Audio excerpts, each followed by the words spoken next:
Hello and welcome to the Punter, your weekly guide to everything sports betting, picking through the weekend sporting action and finding the value for you so that your bets are all winners. Disclaimer, not all your bets will be winners. And we start this week with the shock news that Roman Abramovich won't return my calls. I've offered to manage Chelsea very badly for 9 months for substantially less than anyone else on the market, but nothing. Got our usual team of experts to pick through the weekend's action for you. In studio, we've got Chris Graham from Sportingbet, Neil Channing, our resident punter, and Dave Nevison of Bodugi. Dave, first of all, Chris, great to have you back again. Thanks, Nick. Thank you. Yeah, very excited. This is the best time of the year, isn't it? 4 days to Cheltenham, absolutely buzzing. If you're not excited at this time of the year, why should you be on this earth? Yeah, the only people that are excited are people that don't have a stake left to bet on. Very true, very true. A lot of people like that, I guess. Yeah. But yeah, exciting times. And speaking of exciting times, Neil Channing's ridiculously excited. There are cheap payday loan companies for those people, Nick. I would like to say cheap, not always. Yeah. Whatever. I'm very excited, actually, funnily enough. You would think that with 4 days to go before Cheltenham, I'd be getting lots of sleep, getting myself ready, preparing my body for the onslaught of Cheltenham. Olympian discipline, that's exactly, yes. I'm warming up by traipsing around the West End, going into various betting shops and reminding them of why they have to have trading terms regarding each way bets. Yeah, it's a service you provide. And Dave, Bodugi Punter Dave. watchdog. Yeah. Neil Channing, that is Neil Channing. Yeah. Dave, you're more excited about the football, aren't you? More excited about the football? No, I've got to be honest, I'm more excited about Cheltenham, especially having just looked at this Saturday's main fixtures. But, I mean, Cheltenham looms large on everybody now, and you just sort of sat here looking at the array of odds, and it is going to be massive. But, we've got our Bodugi football big game again this Saturday, which hopefully gives you your last chance to get the best Saturday afternoon value bet in football and get a few quid in the coffers for Cheltenham.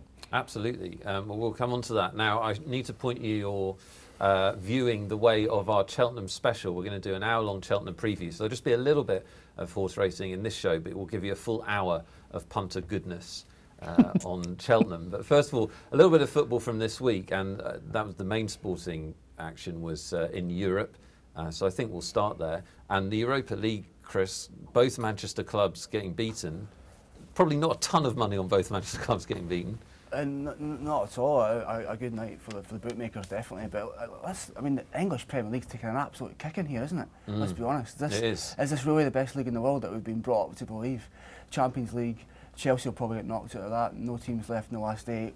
By the way, your lot, Rangers, Celtic, others, they're not really champing at the bit there either. I thought the SPL was bad. I thought in any league. No, serious point. There's a separate side in the last 8 of the Champions League of Paul Nicosia, of course, and there might be no English sides, and that's extraordinary. Nothing to do with punting, but that was just a brilliant story, wasn't it? Yeah, amazing. But yeah, an incredible night last night. It really was. And so somebody tweeted to say they'll be dancing in half the streets of Cyprus tonight.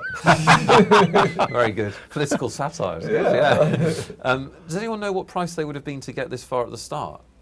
Big. Very big. Yeah. I don't have a ticket, I'm afraid. Well, let's talk Europa League. Just because the 2 Manchester clubs losing, has it made a dent in the market in terms of the prices of them? And they've both been pushed out. I think 5-2 United to qualify. Right. So these are the odds to win outright, which is Man City still the favourites. Man United out to 9-1. Yeah, it's 3 times the price it was 24 hours ago. Can they rouse themselves to get back into this tie next week? It's a big challenge for them. But I'm interested in this because, Neil, we talk often about people overreacting to what they've just seen in betting markets. Athletic Bilbao, the team that beat them, are not setting the world on fire in the Spanish league.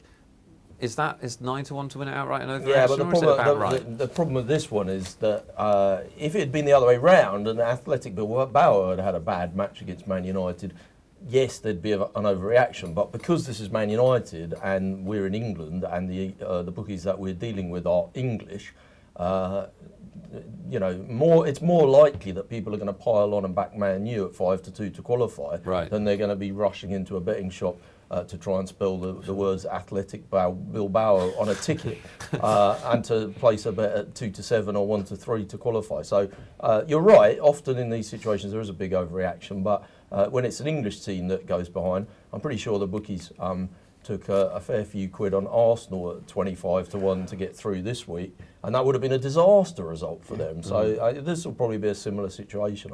We were best priced on that, 33-1 for Arsenal to qualify. To go £50. That must have been fun for you. It was £50 bet on it as well, which was extraordinary at 33-1. But yeah, it was chaos at one time when we were 3-0 up. Yeah, did you watch that game, Dave? Yeah, I did. Yeah, you've got to. Your heart's got to go out to them because they didn't go there to get beat or send the B team out or anything. They went there and he managed to get a team that is now back in form and back in the zone, but he managed to get them to go out on a hopeless task, and yeah, it really should have been 4-4 for a rare lapse by Van Persie, wasn't it? He's rubbish, isn't he? Well, he is rubbish. Yeah. But yeah, you got that one wrong, and that saved Sportingbet by the sound of it. Yeah. Yeah, it did. He was a relieved man. Yeah. Yeah, it was an interesting match, and it just goes to show that when the Italians travel, there's always a chance. I wonder if it'll affect the Chelsea-Napoli price, because you're going to get a little bit more action on Napoli next week, presumably. Yeah, I just think Chelsea are just such disarray now. I don't know what punters really what to take from that. With Di Matteo coming in, obviously positive result on Wednesday night against Birmingham, but could punters really have full confidence in Chelsea? I really don't know.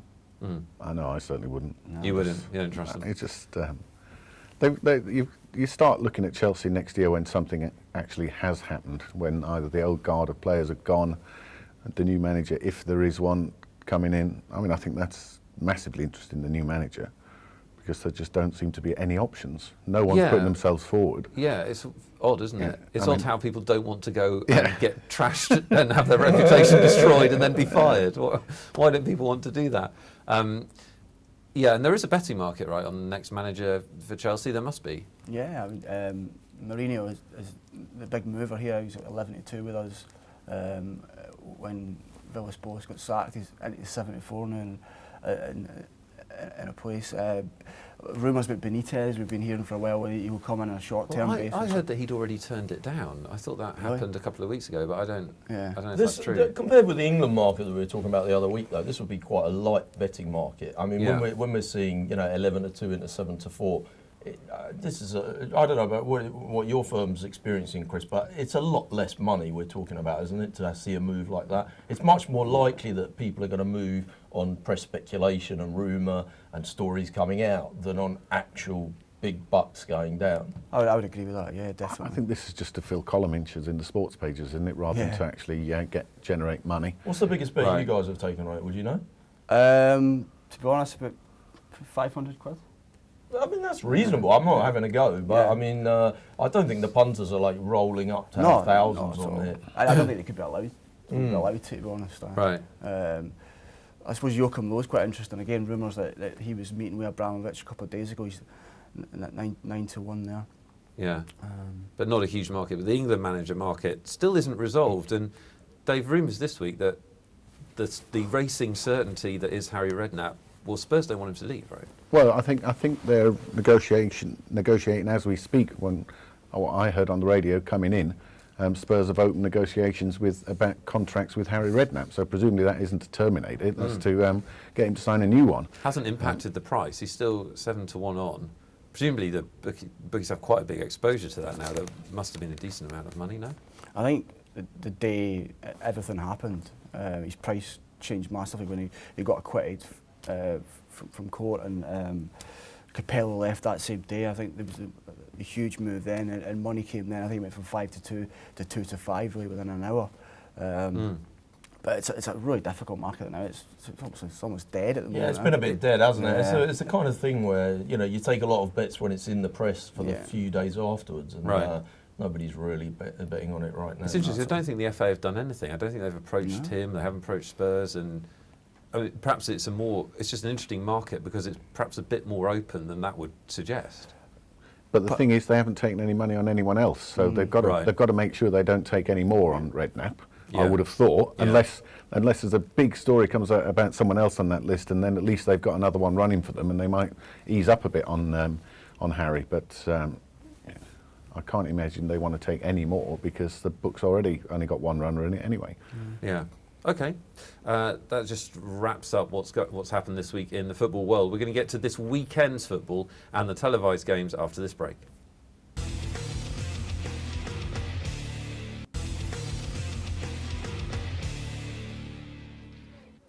Welcome back to the Punter. We're going to guide you through the weekend's televised football right now, and no kind of big top six clashes, but that doesn't mean to say there aren't interesting betting opportunities. So let's have a look at it. First up is Bolton QPR, and I know you've all got big opinions on Bolton QPR. Actually, normally this is my kind of game, isn't it? This is what I'm saying. This is made for you. I actually backed QPR a couple of times recently. I think Flash put me away a little bit. He kept telling me how brilliant they were. I think they had 28 chances on goal against Blackburn or something or other. They keep getting people sent off, don't they? It's hard to win football games when you've only got 10 guys. And also, I've sort of quite liked Bolton against Chelsea the other week for some reason or another. I think Bolton are a little bit underrated, and QPR might be a little bit overrated, but it's hard to argue with these prices. It just looks easy to price up, and they haven't made any mistakes. So, Chris, when the televised football is games like this, which perhaps is not the big clubs, how much of an impact does that have on how big your markets are?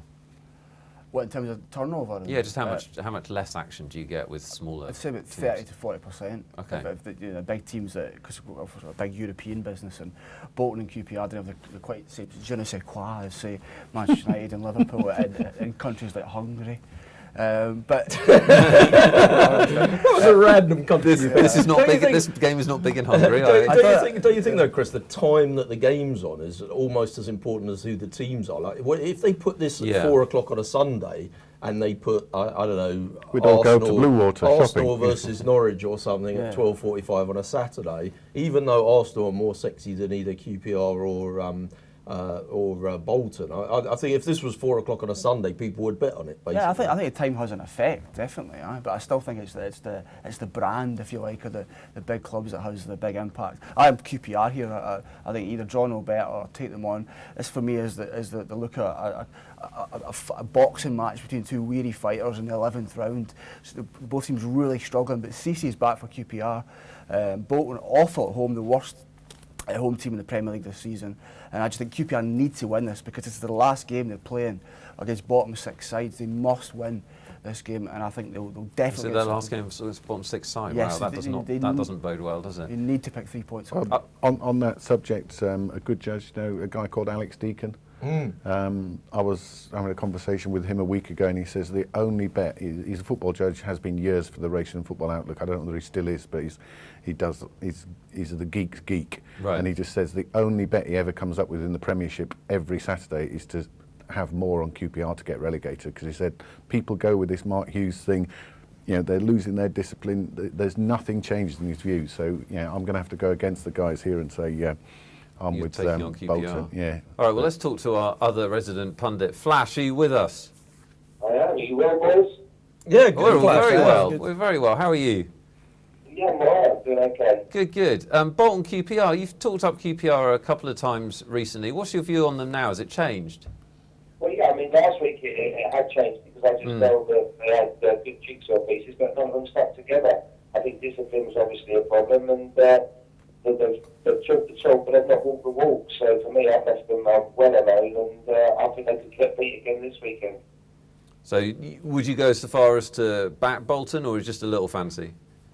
No, I wouldn't go as far as back Bolton. I mean, both teams are what they are, and they're just really average, and no one really wouldn't go anywhere near them. Yeah, no, that seems to be the general consensus. Cisse's back. I wonder if he's learnt the offside rule since he was at Liverpool. I mean, I'm going to need to watch and see if he actually knows it, yeah. Give him a 50p coin. I think it covers it there. Yeah. Everton Spurs is the next televised game at the weekend. Quite an interesting one. Spurs have managed to hit a real rocky patch. They're like their last 6 or 7 games. I mean, they beat Stevenage, which is obviously nice. Yeah, but you'd like to expect. But this is interesting for me. These sides played on January the 11th. Spurs won that night. It was a midweek game rearranged for the postponed game during August. Spurs won that game and they went as short as I think 72 to win the title. That's probably their peak this season was that particular game. Since then, of course, they've lost to Man City, lost to Man United, drew with Wolves, drew with Stevenage, and of course Harry Redknapp's involved in all these England rumours and stuff like that. For me, it's got to be Everton here. I just think Everton haven't lost since that day, January 11th. They always have a good second half of the season. The wheels perhaps coming off at Spurs, and I think Everton for me would be the play here. it does seem like that. I mean, they beat Man City at home. Spurs have lost key players. I can see Enough to like them, Neil? I certainly wouldn't back Spurs in the game, but I could see Spurs shortening. You know, I think you've got the other title contenders, Man City and Man United, are both odds on this weekend. Arsenal are decent odds on. I think, you know, your working man's price, the kind of thing that people might get stuck into in a single, you know, they're going to look around for Spurs as being the only top team that you can sort of, maybe Liverpool, a kind of bettable price for a single. But I certainly would rather be a layer than a backer of Spurs this week. Although I'm no great lover of Everton either, and I think the prices do look about right, I'm afraid to say. Okay, so another stay away. Flash, is this just a temporary blip for Spurs, or have they got real problems and are they going to get found out here? I don't know, I think they're too reliant on certain individuals, because even the other night when they played Stevenage actually went 1-0 up early for the penalty, but even when Tottenham went 2-1 up, Stevenage had a few chances to come back in the game. That's the team in the third tier of British football, so I don't think they're as dominant as they were earlier on in the year. And Everton, they don't make goals in, so I'd really not fancy Tottenham at all. Okay, and you, again, same kind of question as last match. Would you go as far as to back Everton or the draw, or would you just stay away from this one? No, yeah, I think Everton, there might be some value in Everton, but no, I'd look elsewhere for better value. Okay, let's move on then, and this is a match-up between Neil Channing's two favourite teams of the season, so I'm interested to know which way his heart is pulled, because at the start of these shows, Wigan were making him a lot of money, then Norwich made him a lot of money, and they're meeting, Neil. So where does that leave us? Well, now they've both stopped making me money. Right. So I've actually selfishly. I kind of got off the Wigan bandwagon. It's funny to say the Wigan bandwagon. They haven't had an enormously brilliant season so far, but they have been a profitable team for me.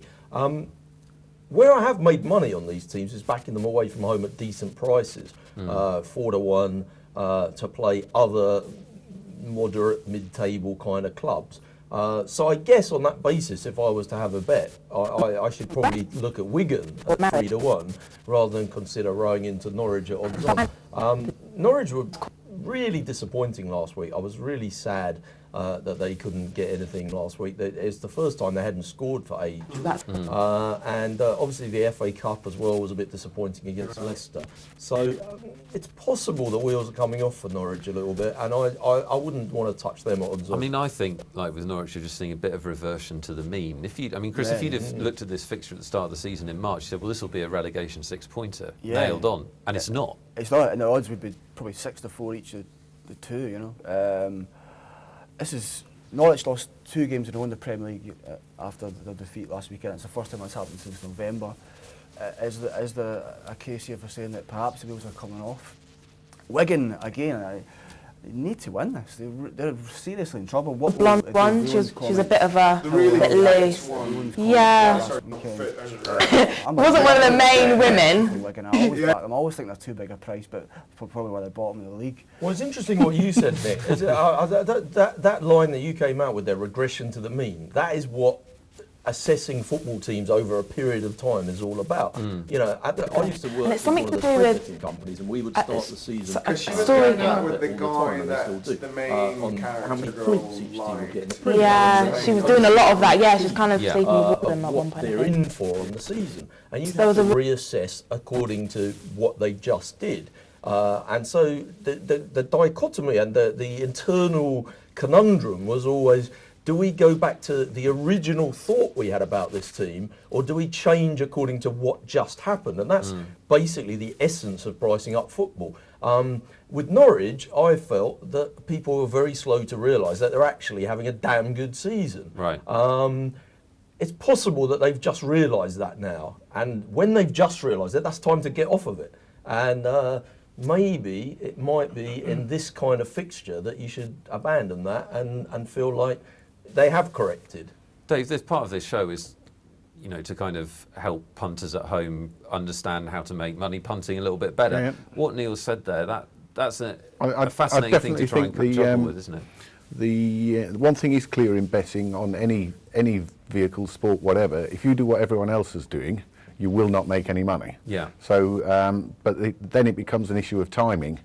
Certainly in football, and certainly in the instance that Neil talked about. Then, if you envisage a club's form changing, if you're ahead of the game, you're going to, there's going to be people still with Norwich saying, "Oh, the last two games they were below form, right. But they're going to come back to what they were." Well, there could be all sorts of issues why they won't.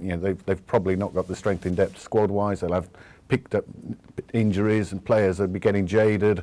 There's all sorts of reasons for thinking that Norwich might be in now a period of decline and they'll end up finishing 6th, 7th from the bottom. Yeah. But to me, in this specific game, we're arguing that the wheels have come off Norwich. They've never really been on Wigan. That's so true. That's your alternative. But in a general rule, punting against the crowd is the way. But it's hard to do. Yeah. Because when you're going against the crowd, quite often you see a lot of people at the payout queue, and you're tearing a ticket up. I think this game's quite interesting. That if Norwich do get beat here, or maybe are involved in a boring draw, next week's game, I'd want to be on Norwich away from home. I think they're playing Swansea away. Because people are going back to 3 and if people overreact to this one, 3 bad games on the spin, maybe that might be time to get back on them, in a nice away one. All right. Flash, what do you think about this Norwich-Wigan game? Is it anything? I like Norwich. I like Norwich a lot, to be honest, because I think tired all over the pitch. I'm not having Wigan on my mind. I think Wigan are already doomed. And I think it's really weird because last week I went to Stoke to beat Norwich, and obviously that came out nice. But they told me that Norwich weren't deserving of their defeat. So I've gone against Wigan because I just think that Norwich at home got an opportunity to get themselves back on. They give everything, and I just don't like Wigan's defence neither. And the one thing Norwich normally do is score goals. So Norwich are actually in my bag that we'll go through later. Okay, yeah, we will go through your picks later. That'd be great. And I think we'll move on.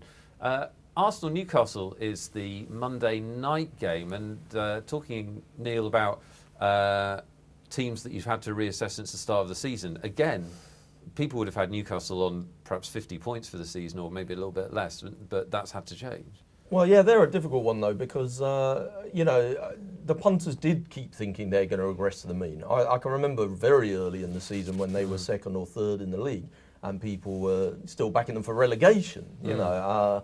I don't know whether that's even really happened effectively. But both of these teams have sort of been quite hard to catch right this year, haven't they? I mean, I know we're normally sitting here with Alan telling us how terrible Arsenal are and what an idiot. I can't believe he's not here the week they went out the Champions League. I know. But I mean, at the end of the day, they just came back from 2-0 down to win 5-2 against Spurs, and they just won 3-0 in the week. I think the punters are going to remember that a lot more than they remember the fact they lost 4-0 the week before.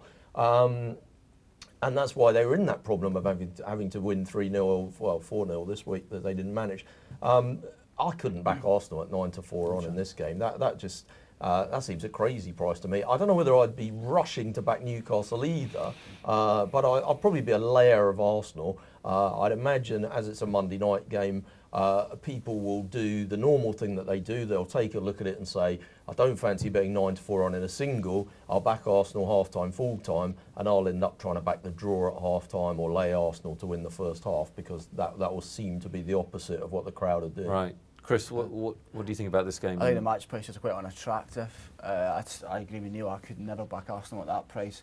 They're just so erratic. They had a terrible start to the season and that good autumn where they kind of rehabilitated themselves. Then it's doom and gloom again, and then they come back again. Everyone's happy again, apart from Alan, of course. I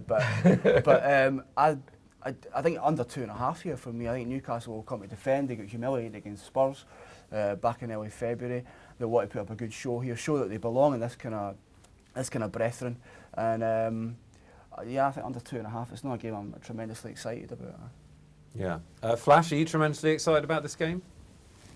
Yeah, I'm just interested because I tipped Arsenal to finish in the top 4 at the end of the season, so I just hope that they keep winning because there's so many people that want to knock them, and yet they've probably had 15 injuries this year to really, really good players, and yet they're still going to be in the top 4 come the end. So for me, it could be one of their best feats, even though they're not actually going to win any silverware. So no, I'm happy for Arsenal to just win it. And Newcastle for me. Did you just say, Flash? Did you just say that Arsenal have got 15 really good players? Did I hear that right? That must be a difference. What I'm saying to you is, compared to the average, as in your other teams in the league. I mean, no, they're not world class players, but they are better than the majority in the Premiership. And I don't think they've had a settled back 4 all year. They've had certain individuals that are then in midfield have not played, and he's never had 5 or 6 games where he's been able to put his best side out, and yet they're still sitting in 4th. I believe they're closing on top of the make it 3rd. Yeah, I mean that is a real possibility now. Be interested to see what price Newcastle would have to be for people to get excited about them in this game. Not sure. Those are the televised games this week. After the break, we're going to bring you news of how you can get involved in Bodugi.com, the game where you can bet a little and win a lot. And we'll also use it to take you through the Saturday fixtures. We'll see you after this break.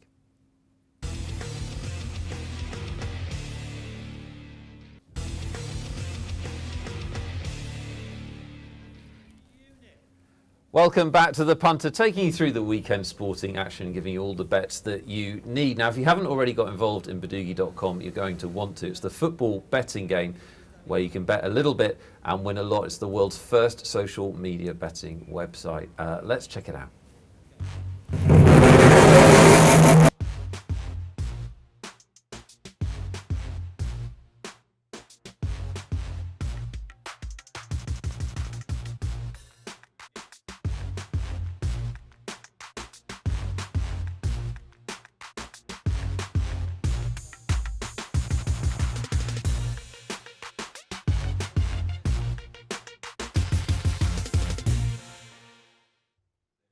Bodugi.com is the site, and it's your opportunity to bet on the football and have some fun while you're doing it. And to talk about it is Bodugi Dave. Yeah. For those of our viewers who have missed the last couple of weeks, just give us a précis of what it is and how they can play. Well, essentially what we're trying to do is bring the football pools, if you like, to the 21st century, to 2012, and incorporate a little bit of social media, a little bit of banter and chat between people who've got opinions on the football games on a Saturday afternoon. We do every real important game throughout the week, singles, trebles, doubles, accumulators, the lot. But our flagship game is Saturday afternoon kickoffs, 3 o'clock. There's only 4 this week, but we're going to take you through Flash's selections, I think. Yeah, and Flash, and we're playing, we're giving the opportunity for the viewers to play against Flash, aren't they? If they beat him, they get a little the something. more personalities, the better. I'm going to try and rope everyone from Sports Tonight Live in so that they can be publicly humiliated, as I have been for many years on horse racing tips. Nice. It's great. It's small stake, big outlay. We're boosting the prize money while we're trying to build the business up, so you won't get a better value. But we'll almost certainly be over broke again this Saturday, but hopefully that won't last too long for our sakes.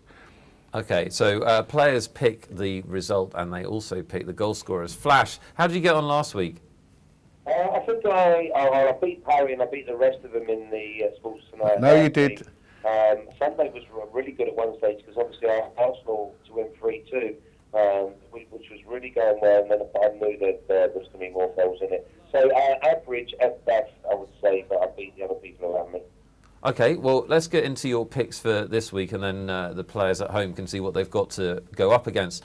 We'll start with Wolves-Blackburn as the first game. What have you gone for here? I've gone for an away win. I've gone for Blackburn. I fancy them strongly. I think Wolves are all over the shop, to be honest, and I think that the manager being put in from within is going to really backfire on them. So I've gone Blackburn away win. Okay, and the score? I've gone for Blackburn to win 3-1. I mean, I was going to go 3-0, but the thing is with Wolves, they do often get a consolation goal. So I've gone for Blackburn to win 3-1. Okay, and just Dave, explain the points to us that we can see on screen. I mean, those points, we get them from one of the major fixed odds bookmakers, and we convert them into points for the purposes of our leaderboard. So there's no real variance between the fixed odds that you're going to see in your morning papers on Saturday.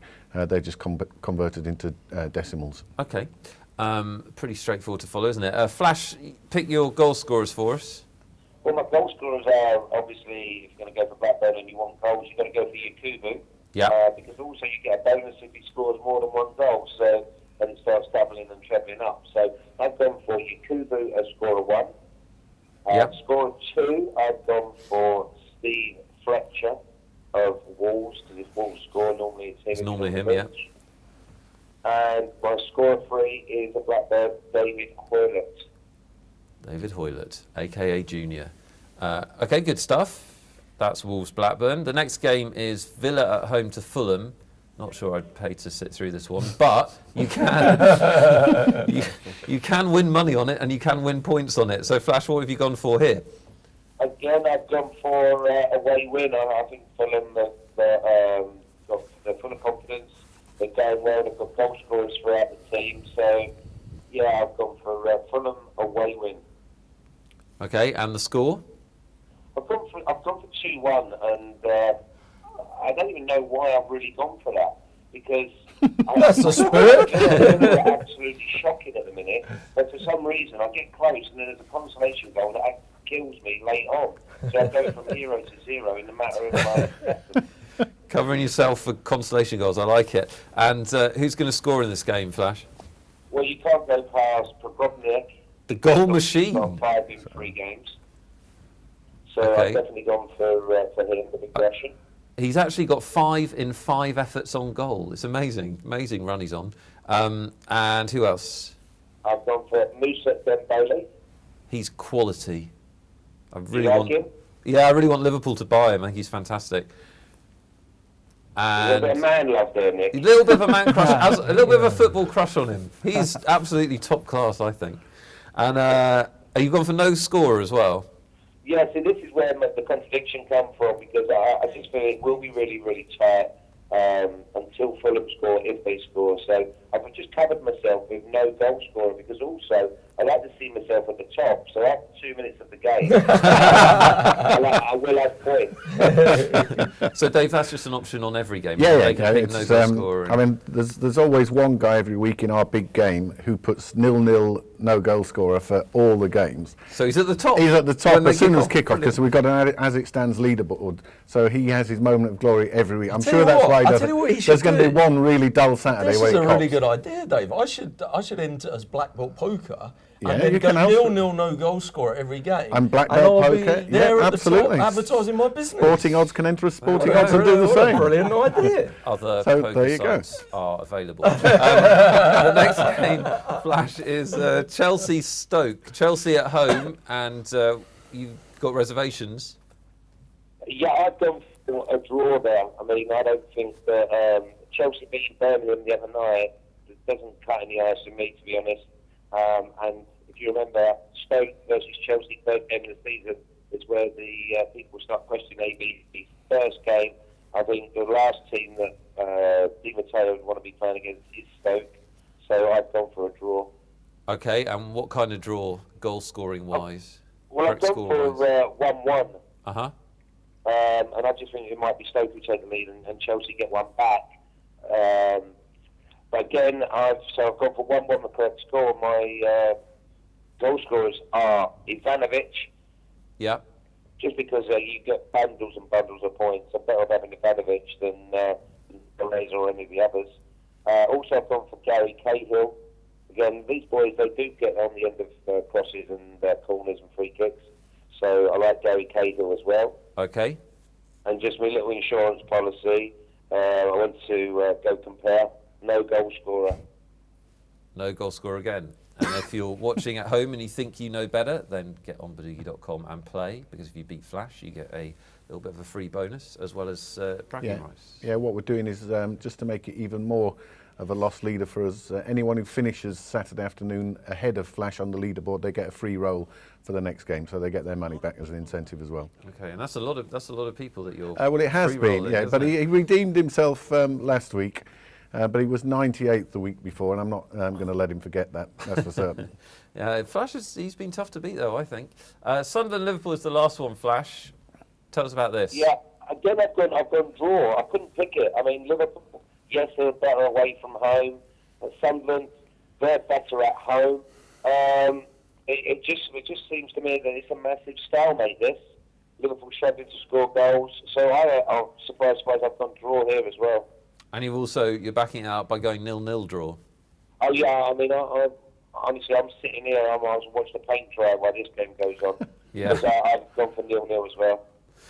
And your 3 not scoring choices are?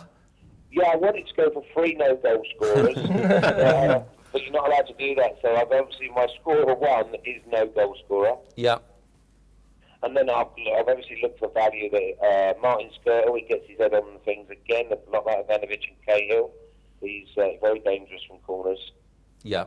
And also I've gone for Enrique, who likes to get forward and have the odd pop shot. But again, I think that 0-0 here is quite the value. Okay, good stuff. Thank you so much, Flash. And Neil, you've got a strong view on this game. Yeah, I mean, I don't fancy much on the Premier this week, but I think Liverpool look like a lay at even money. I think they're playing Everton on Tuesday, and there's a big concept in American sports betting, which people don't kind of bring over to English sports betting so much, which is that they're always looking ahead to the next fixture and thinking about whether the players may just take their eye off the ball slightly, and they call that a sandwich spot.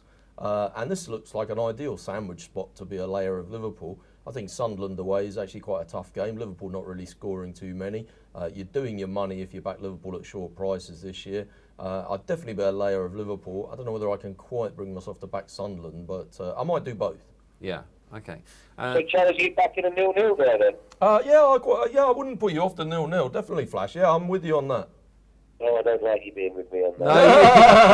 No, you two never agree. This is quite a beautiful moment. It's almost like a scientific experiment as to whether you two agreeing will actually be right. I'm interested. Thanks so much, Flash. We'll get your picks from you in a little bit. Okay, mate. Okay, that concludes the weekend football. After the break, we'll do a little bit of egg chasing, Six Nations rugby, and some other great picks from our punters coming up.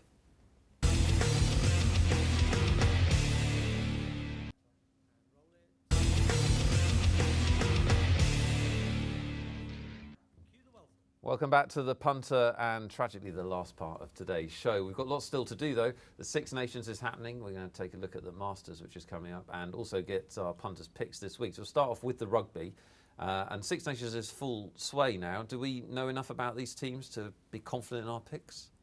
I think it's a definite. Well, this is match day 4 or 5, isn't it? It's the ultimate one anyway. I think we've got a good knowledge base now. The French. There's only 6 of them. It can't be that hard. I mean, even I've managed to. I know the names of some of the players now. Jeez, you're taking a real interest. Huh? And the French have laid their customary earth by having a bad performance against them. They just do it once every. 4 or 5 games. Enough is enough. Yeah. Oh, Dave. Beautiful. That was lovely, actually. A lot of money will go down if France don't win this tournament, won't it? There's huge bundles on them to win the Grand Slam, to win the Six Nations, that kind of thing. And yeah, it would be. I think England have got a chance this Sunday of removing them. We've always got a chance to beat the French. You wouldn't know this, but we always have a chance to beat the French. Well, let's start with Wales, Italy, shall we? And the Italians have perhaps been a little bit closer in some of their games than people might have expected. Yeah, they tend to start well, they trap well, if you like, and it's only in the last. They don't stay well because it's the last part of the game where they start to concede heavily. So I think this game is definitely, they've got a 21-point start with us in the game itself, but 9.5 in the half-time handicap. That's what I would suggest. Take them in the half-time handicap. They'll still be in touch in at the halfway mark, and you might want to get involved in double results as well. Italy to be winning at half-time, Wales to win in the game at 9-1, a draw at half-time, Wales to win the game at 22-1. It's funny you say that, actually. The double result in soccer is normally a bit of a mug bet, isn't it? Generally speaking, it's a kind of a betting shop bet, really. But in the Six Nations, I've been having so many double result bets because favourite, it just always looks so boring and like, you know, they always look like a lay to me, the most likely outcome on favourite. So I've been backing a lot of draw and then the other team to win in the second half. I think I was on at 50-1 or 33-1 on some team that were drawing at half time the other day to be winning in the second half, and they lost the second half. But it was a fun fun cheer, and I felt like I had really good value. I think Wales are going to be more like 22-point favourites. So I hate to say, Chris, but if we shop around, I think we can probably beat Sportingbet if we want to be with Italy. On the We've first got 20 half at Corals, handicap. 21 at Sportingbet. What number makes it a bet to I you, think Neil? 22 is the dead even number. That's where it's going to end up. So Corals are going to get, I think, filled in with Wales. I wouldn't necessarily rush to back Wales. The other thing is that Ladbrokes and Hills sorry again, Chris, to rubbish your firm in any way. But Ladbrokes and Hills have been offering evens each of 2 on the handicap in all Six Nations games. So it's pretty hard to bet with someone else. I mean, obviously here, Corals, if you do fancy Wales, it's clearly better to bet Corals -20 at 10-11 than evens -22 with Ladbrokes. And as we talked about with the NFL, handicap betting is so much fun. I mean, even in the Six Nation games, there's been some great sweats, hasn't there? Yeah, really I definitely agree with you. I think I'm going to be looking for maybe get 10.5 Italy to win the first half. That will do for me. Okay, now one of the most important sporting fixtures of the year, just on principle, is France-England. I'm fine about it. Unfortunately, we're the underdogs here. And but you fancy England a little bit? France are the better team here, let's be honest, but they're very workmanlike. They're just still getting used to this new coach. And England just seem to grind. They just seem to grind. Very like the team in 2007, they got to the final of the World Cup despite being pretty substandard, really. But they tend to grind. I think they got a chance here, definitely. If my remarks were in any way anti-English in the first part, I apologise. So in that case, I'm tipping up England. I want you to say, I love England. Say it. I love London. Oh, that's definitely England. Neil, what about the handicap in this? The handicap is going to be 7. I think is going to be the real. That's the line that splits the money, and it's evens each of 2. So if you're going to have a bet on France, you should go to Sportingbet and take the -6.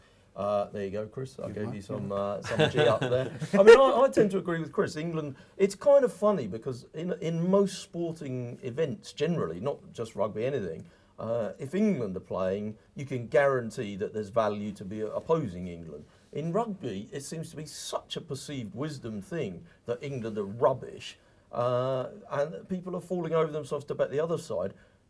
The problem is that isn't cancelled out quite enough by the weight of just public money. So it's a kind of a real battle.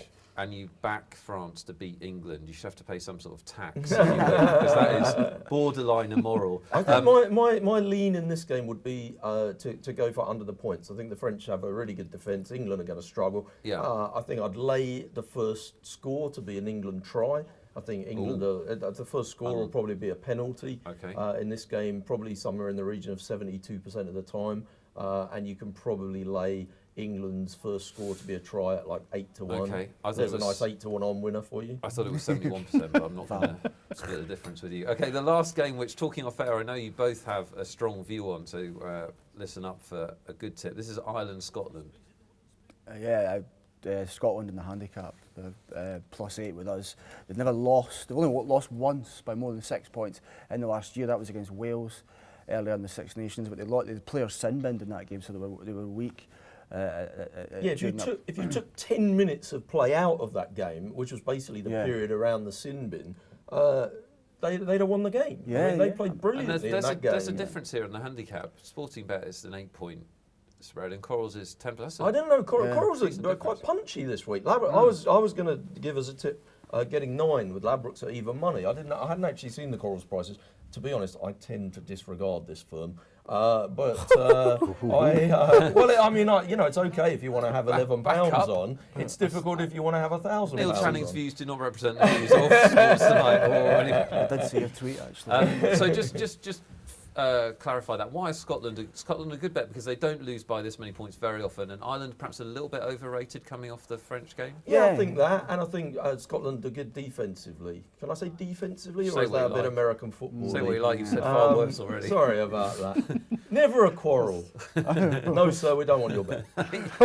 Oh my goodness! Neil's just renegotiating the sponsorship contract with Corals there. Don't worry, everyone. You won't see Neil again. That's the Six Nations for you. I think we've given you some good steers there, some really good advice from the guys. Now we're just going to take a little look at the world of golf, just because the Masters is coming up. Obviously, a huge betting heat when it happens, and the market's taking shape. There's a big event at Doral this weekend, which will probably influence this market. But I was doing my nut, in quotes, Neil, about Tiger Woods' price a week ago. Now, this is before he shot 62 Yeah, the day after Sunday. you told me that Tiger Woods was a mental price and it should be 20-1, he shot 62. That's quite good in golf. That's good. He should still be about 16-1, though. I just don't understand I didn't actually see what happened last night. He eagled the first, didn't he, and went into a 2-shot lead or whatever. Right. He's like the guy that was 0-0 on the Bodugi. He probably went odds on for the Masters at that point. Anyway, here are the odds. Rory McIlroy rightly favourite. Rory McIlroy was quoted this morning as saying he's feeling a bit jaded. That doesn't sound good, does it? I mean, I quite like Rory McIlroy for the Masters, and I was kind of teeing up to bet him, but that might put me off a little bit. It's the Masters, though. Is that really going to... Well, obviously, I mean, I've been jaded for years, and I still get out of bed in the morning, but maybe Phil Mickelson might be the real bet, though. It's a bit short, I'd say, but yeah, he's got course and distance form, definitely.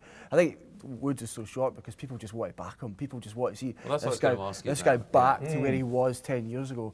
This ultimate sporting icon. They want to see that again. They want to see him come back from his troubles, and I think they're happy to take a. I think it's interesting that firms like Sportingbet and the more internet bookmakers, the majority of the business that you do is going to be all of it, isn't it? Is internet betting. Yes, I mean, Alan's here usually.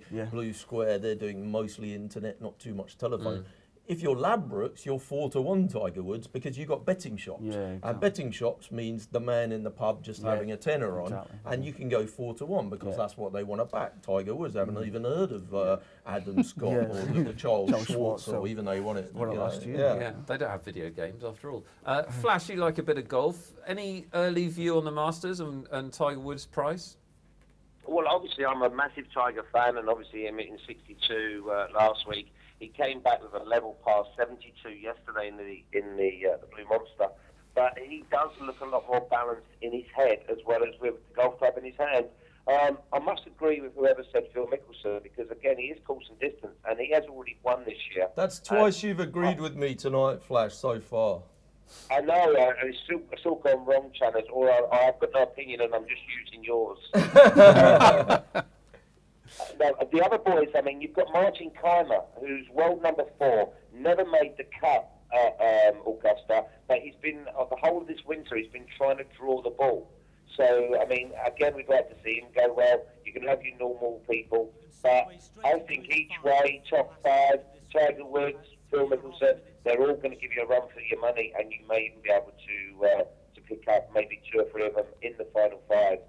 Okay, great stuff, Flash. Now, while we've got you, we'll do your 5 from last week, first of all. 4 out of 5 last week, Flash? Yeah, we got a 16-1 4-time, and obviously without your stake, we cleared 10-1 winnings, so that was good. I mean, Blackburn let me down. I mean, Ipswich won at home quite comfortably. Man United won quite comfortably away after the first half of Tottenham. Palace won, and Stoke obviously beat Channers' Norwich. So, yeah, all right, don't go on about it. It's the first time Norwich haven't scored for like a year. They lost. So back to a bit of form, Flash. What are you going for this week in your 5? Now this week I'm going to give Blackburn another chance, only because they score goals and Wolves are all over the shop. So I've definitely gone for Blackburn, and I think they're really good value. I've gone for Birmingham away. I think they're at Coventry. There's an early, it's a 12:30 kickoff there, so just don't get caught out. But think it's a 3 o'clock. I've gone for Carlisle at home. I've gone for Norwich to beat Wigan. Yeah. And I've gone for Sheffield Wednesday to beat Bournemouth. Bournemouth have got quite a few injuries. I was talking to Lee Bradbury midweek, and he's desperate for a couple of half-men in midfield. And since Dave Jones has gone to Sheffield Wednesday, he's basically told them that there's a bit more urgency needed, and they've stepped up. I've heard the owner's wife might get a game this week. I'm sorry, I thought for a minute you said that someone was on the game. Okay. Great stuff, Flash. Thank you very much. We will check in with you next week, see how you got on. Hey, good luck, lads. Cheers, Flash. All right, that's Flash's picks. And Neil, your charity bets from last week were mainly Cheltenham bets, so they haven't been resolved yet. But this week, what have you got for us? Well, that Six Nations game we were talking about. Scotland, I've said +9 to beat Ireland, 200 at evens. You could take +10 if you can get 200 on at 10 to 11 with Corals. So, you could try and do that. Great film. Binocular and Big Zeb, I've gone for a £50 each way double. I just think Binocular's quite hard to kick out of the frame. And people have kind of written off Big Zeb. I keep hearing how he's 11 and that's way too old to win this race. But the favourite's 10. And apparently that makes you a spring chicken.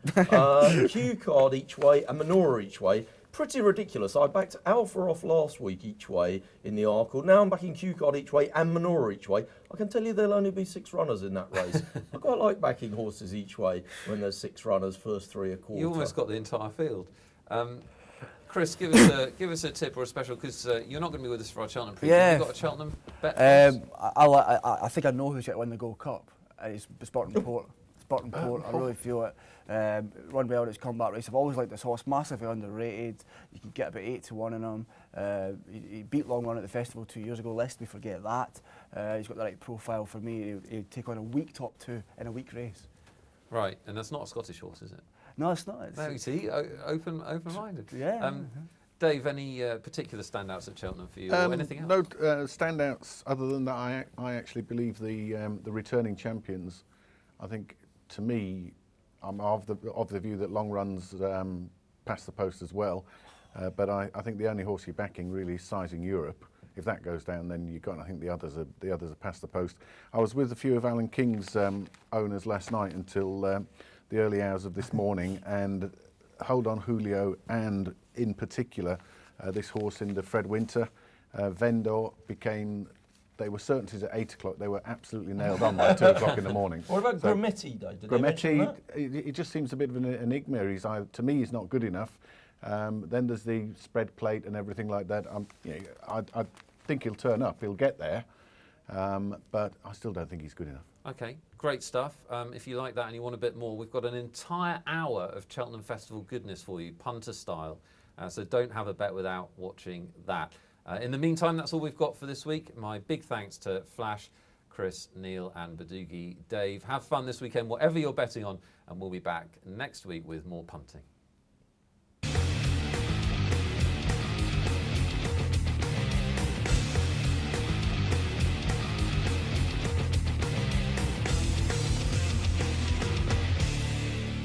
Stay ahead of the game with Sports Tonight Live. Don't miss a thing. Subscribe to our YouTube channel. Search for Sports Tonight Live on Facebook and like our fan page. Follow Sports Tonight TV on Twitter and tweet us your thoughts and opinions. Sports Tonight Live, it's the platform for the fans.